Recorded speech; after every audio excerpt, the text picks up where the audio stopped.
मोदी सरकार ने bank account से जुड़े नियमों में एक बड़ा बदलाव किया है। इसके तहत अब कस्टमर्स अपने अकाउंट में एक नहीं बल्कि 4 नॉमिनी जोड़ सकेंगे।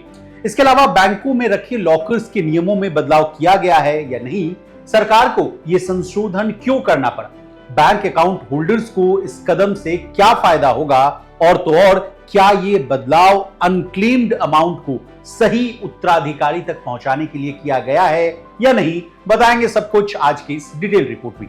नमस्कार, आप देख रहे हैं लोकमत हिंदी का स्पेशल शो मनी टॉक और मैं हूं आपके साथ विशाल शर्मा। सबसे पहले संशोधन वाली बात से कहानी की शुरुआत करते हैं। देखिए, लोकसभा में बैंकिंग लॉ अमेंडमेंट बिल 2024 पास हो गया है। इस बिल के जरिए भारतीय रिजर्व बैंक अधिनियम 1934, बैंकिंग विनियमन अधिनियम 1949, भारतीय स्टेट बैंक अधिनियम 1955 में कुल 19 संशोधन प्रस्तावित। यह बिल पास हो जाने के बाद अब बैंक खाते में खाता धारक एक की जगह 4 नॉमिनी बना सकेंगे। 7 साल तक दावा न किए गए डिविडेंड, शेयर, इंटरेस्ट और मैच्योर बॉन्ड की रकम को investor education and protection fund, यानी जिसको आप आईईपीएफ के नाम से जानते हैं, उसमें ट्रांसफर किया जा सकेगा। इससे निवेशक आईईपीएफ के जरिए अपनी रकम का दावा कर सकते हैं।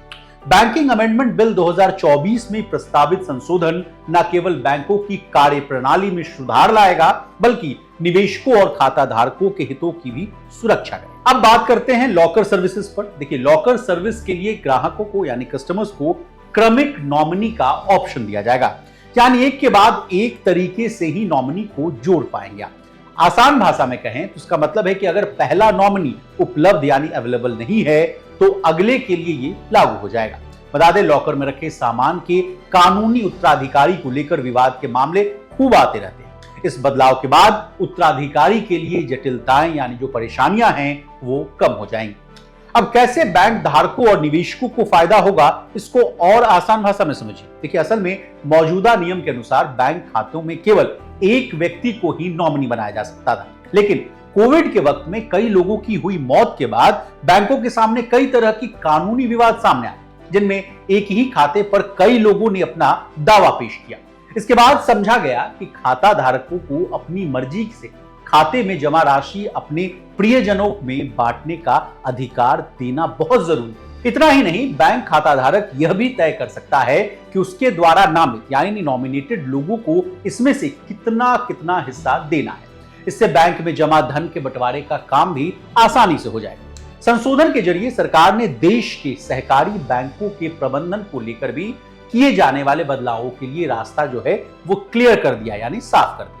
सहकारी बैंकों के निर्देशकों के काम करने की अवधि को 8 साल से बढ़ाकर 10 साल कर दिया गया। केंद्रीय सहकारी बैंकों के निदेशकों के राज्य सहकारी बैंकों के निर्देशक बोर्ड का सदस्य बनाने की भी स्वीकृति जो है वो प्रदान कर दी गई है। इसके अलावा वित्त मंत्री निर्मला सीतारमण ने कहा कि विधेयक में एक और अहम बदलाव किया गया। अगर अब तक किसी खाते में 7 साल तक कोई लेन देन यानी ट्रांजैक्शन नहीं होता था तो उसे निवेशक शिक्षा और सुरक्षा फंड में भेज दिया जाता था। इस संशोधन के बाद खाता धारक निवेशक शिक्षा और सुरक्षा फंड से राशि की वापसी का दावा कर सकता है, यानी आपका पैसा अब आपको वापस मिल जाए। इस बात को और आसान भाषा में कहें तो यह बदलाव अनक्लेम्ड अमाउंट को सही उत्तराधिकारी तक पहुंचाने के लिए किया जा रहा है। आंकड़ों से इस बात को समझिए। आंकड़ों की बात करें तो मार्च 2024 तक बैंकों में लगभग 78,000 करोड़ रुपए की ऐसी राशि है जिस पर कोई दावा नहीं किया गया। अब इस कदम से यह पैसा लोगों को वापस मिल जाएगा। बता दें, बैंकिंग अमेंडमेंट बिल 2024 के नए कानून के तहत बैंकों को भारतीय रिजर्व बैंक को रिपोर्ट देने की समय सीमा में भी बदलाव करने की अनुमति होगी। अब यह रिपोर्ट जो है 15 दिन, 1 महीने और तिमाही के आखिरी में दिया जा सकेगा। इससे पहले बैंकों को हर शुक्रवार को आरबीआई को रिपोर्ट देनी होती थी। बता दें, वित्त मंत्री निर्मला सीतारमण ने जुलाई 2024 में बजट के दौरान इस विधेयक को पेश करने की घोषणा कर दी थी।